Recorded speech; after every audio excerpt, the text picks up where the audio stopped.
कुछ पॉलिटिकल लोगों ने युद्ध को पीछे धकेलने का काम किया। जो वर्तमान परिस्थिति है, मालवीय जी ने 40 साल तक इन लोगों को बेवकूफ बनाया, मतलब प्रताड़ित थे, मालवीय जी से प्रताड़ित थे वो लोग, और एकदम जाके सिर पे बैठ गए। आदिवासी समाज बहुत भोला समाज है। मैं कोई स्वेच्छा से कुछ चुनाव नहीं लड़ रहा हूँ, लोगों ने मुझे तैयार किया गया है। रविंद्र सिंह भाटी का नाम आपने जरूर सुना होगा, राजस्थान में बिल्कुल चर्चा में है। मेरे भाई की तरह रहते हैं, मेरे से उम्र में भी छोटे हैं। बीडीपी जिस तरह से तानाशाही कर रहे थे और बीजेपी के साथ मिल गए थे। कांग्रेस के प्रत्याशी ने नाम वापस नहीं लिया, नाराजगी है। इस इलाके की हर आवाज, हर कोने की आवाज में दिल्ली तक पहुंचाऊंगा और धरातल पे लागू कराएंगे। जो इंटरव्यू है वो बहुत खास व्यवहार वाला है। आज की जो बातचीत है वो खास व्यवहार वाली है। देखने वाले को राम राम, खूब जोहार। सर आपने भी मानो चैनल पे बहुत बहुत स्वागत और जोहार। राजकुमार जी रौत आज आपने ला रहे हैं, बहुत ही वागड़ में लोकप्रिय नेता है। जगह जगह पर अगर हमारे चैनल पे थे ग्राउंड रिपोर्ट देखी हुई तो हर युवा नेता रे नाम पर जीरो नाम मुंह पे है लोग, अरे वो राजकुमार जी रौत है। सर सबसे पहले मैं आपको यूँ पूछना चाहूँगा, ये आपसे मैं पूछना चाहूँगी कि वो कौन सा मूवमेंट था जब राजकुमार रौत ने ये सोच लिया कि मैं राजनीति के लिए ही बना हूँ? वो कॉलेज लाइफ था। कॉलेज में एक ऐसा टर्निंग पॉइंट बना था जिस दौरान, हालांकि मैं पॉलिटिक्स करना नहीं चाह रहा था, एज ए प्रशासनिक सेवा में जाना चाह रहा था, लेकिन कुछ पॉलिटिकल लोगों ने युद्ध को पीछे धकेलने का काम किया और उस कड़ी में मैं आगे था। मैं नहीं जाना चाह रहा था, लेकिन फिर भी उन लोगों को लगा कि आगे आ सकता है भविष्य में। हम स्टूडेंट लीडर्स को लेके काम करते थे, स्टूडेंट की समस्याओं को लेके काम करते थे, लेकिन उनको ये लगता था पॉलिटिक्स के लिए करना चाह रहे हैं, तो उन लोगों ने हमको बिल्कुल पीछे धकेला। तो उस दौरान लगा कि हमको पॉलिटिक्स में अब जाना चाहिए। वो टर्निंग पॉइंट रहा 2013 और उसके बाद हम पॉलिटिक्स में आए, कॉलेज राजनीतिक में आए। कॉलेज राजनीतिक से 2018 में विधायक बने, विधायक बनने के बाद दोबारा विधायक बने और अभी सांसद प्रत्याशी के रूप में सामने आए हैं।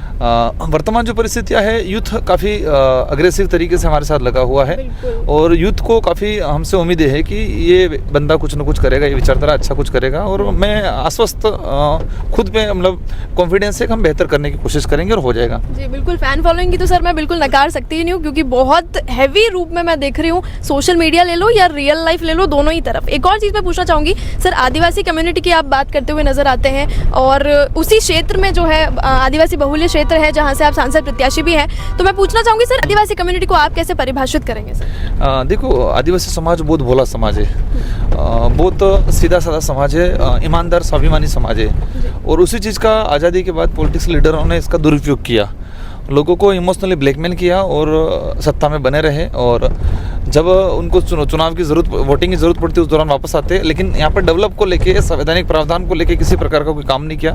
तो आदिवासी समाज को मैं उस अनुरूप परिभाषित करना चाहूँगा कि बेस्ट समाज है, लेकिन अगर ज़रूरत पड़ी, उनको लगा हमारे साथ ठगी हुई है, तो जिस ठगी करने वाला है उसको सबक सिखाने में भी पीछे नहीं हटता है। जो वर्तमान परिस्थिति है, मालवीय जी ने 40 साल तक इन लोगों को बेवकूफ बनाया और मालवीय जी सटाक देके इधर चले गए, और जिस तरह से कमेंट करने लगे तो लोगों को लग गया, ठान लिए कब बढ़िया, जब मतलब कहते हैं वो बढ़िया उठाना शुरू कर देंगे। मतलब साथ देते तो पूरा देते हैं और फिर जब साथ ले लेते हैं तो फिर वो पूरी तरह से पूरा तरीके से रगड़ देते हैं लोगों को। जी। मैं पूछना चाहूँगी सर, लोकसभा सांसद बनने के प्रत्याशी आप हैं, क्या ज़्यादा चैलेंजिंग है, बीजेपी या कांग्रेस?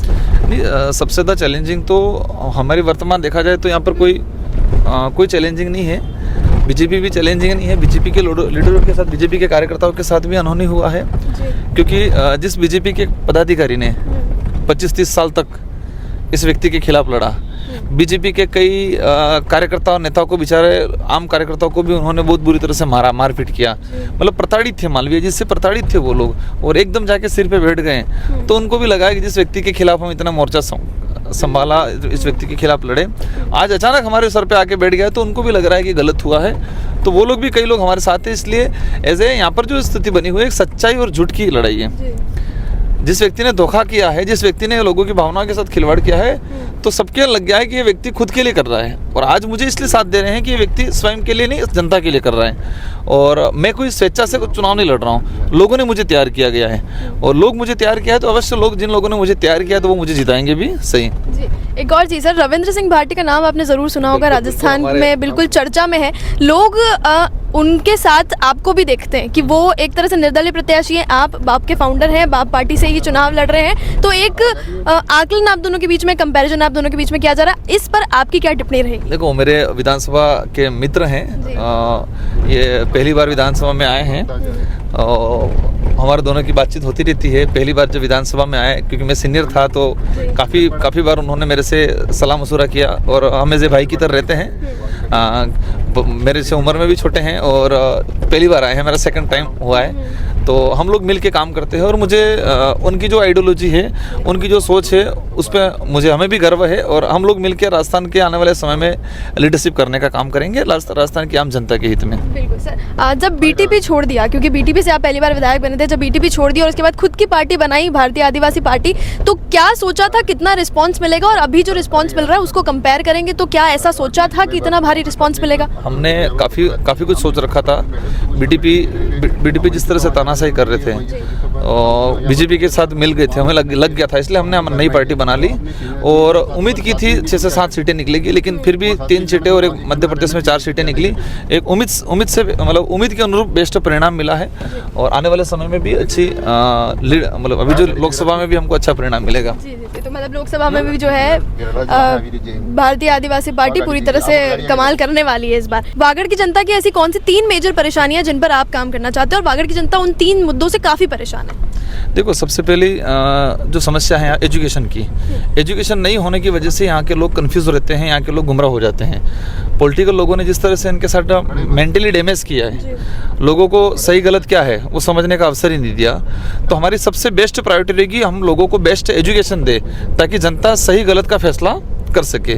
सेकंड प्रायोरिटी रहेगी हमारे यहाँ से गुजरात पलायन ज़्यादा होता है रोजगार के लिए, और गुजरात पलायन पति पत्नी तो चलो ठीक है कर रहा है, हालांकि परिवार का मुख्य ही करना चाहिए मजदूरी के लिए, लेकिन पत्नी को और साथ में बच्चे को लेके भी जा रहे हैं क्योंकि यहाँ पर किसी प्रकार की कोई सुविधा नहीं है। तो उस पर हम काम करेंगे, पलायन कम हो, यहाँ पर रोजगार उपलब्ध कराए। तीसरी प्रायोरिटी हमारी जो संवैधानिक जो प्रावधान है, जो रिजर्वेशन पॉलिसी, उस रिजर्वेशन पॉलिसी को धरातल पर लागू करें।